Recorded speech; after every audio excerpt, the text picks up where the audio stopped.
السلام عليكم ورحمة الله وبركاته. بسم الله والصلاة والسلام على رسول الله وعلى آله وصحبه ومن والاه. I would like to welcome you to our third session in the Ramadan 2025 series in أريد إلا الإصلاح ما استطعت. Today our topic is reform as an act of worship and a path to Allah's pleasure. So, have you ever thought about reform as an act of worship? Many people are perceiving worship as praying, as fasting, and so on, or giving charity. But in reality, fixing a broken relationship is a worship. Helping someone understand Islam better is a worship. Improving your character is also a worship.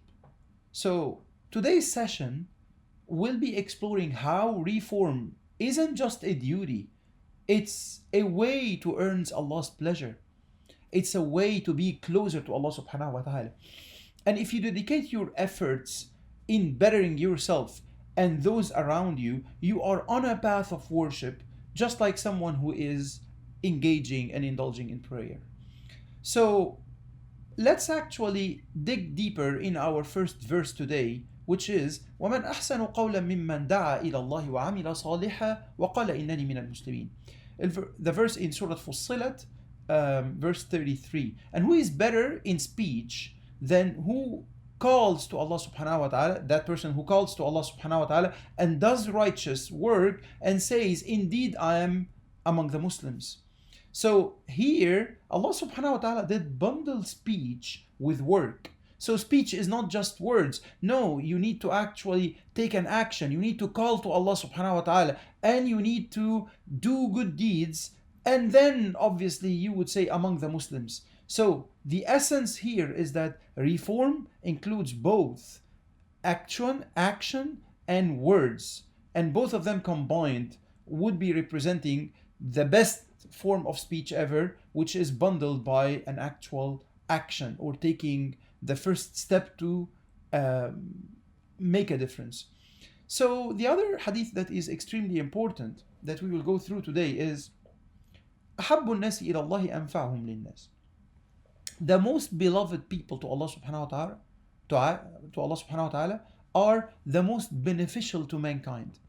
And this is actually an amazing hadith because your level of iman isn't just about personal worship. In fact, Allah subhanahu wa ta'ala is telling you, do you want to elevate yourself? The Prophet ﷺ is telling us that you want to elevate yourself to the level that Allah loves you the most, to be among those that Allah loves more than anyone else, then be beneficial to humanity at large. Isn't this a form of change? So reform is about being an active contributor, not just a passive observer. And when you look at the life of the Prophet ﷺ and the life of the Sahaba, this was an amazing proof of the fact that they were not laid back. They are not saying like that, hey, things will change. We are just preaching for something good and that's it. No, they are taking all the actions to make a difference in a tangible way in the society at large.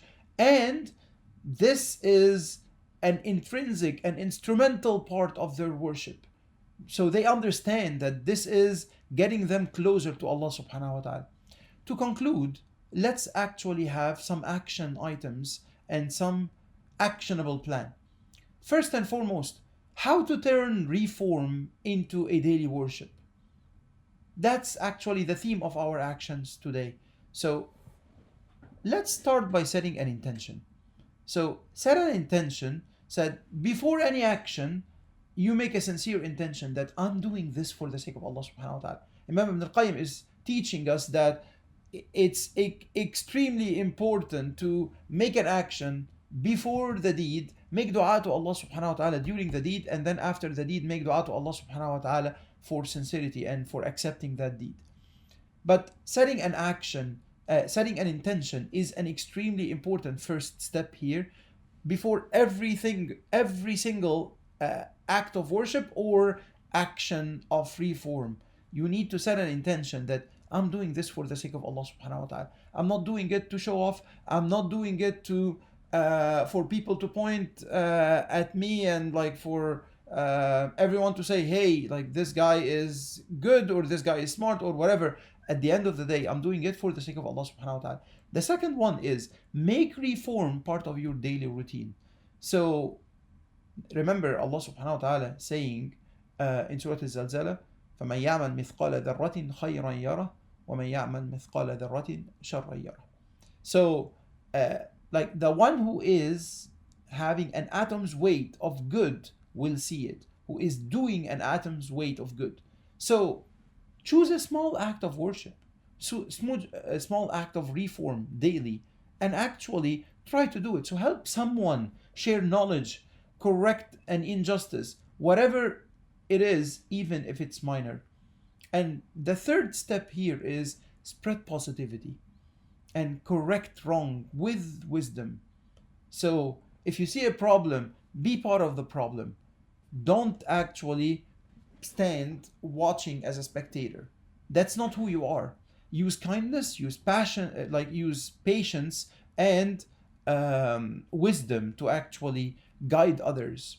And finally, make this Ramadan a lifelong mission to actually have this reform as an intrinsic part of your daily routine, and like make sure that you have the mindset that I'm doing this for the sake of Allah subhanahu wa ta'ala. I'm doing it to get closer to Allah subhanahu wa ta'ala.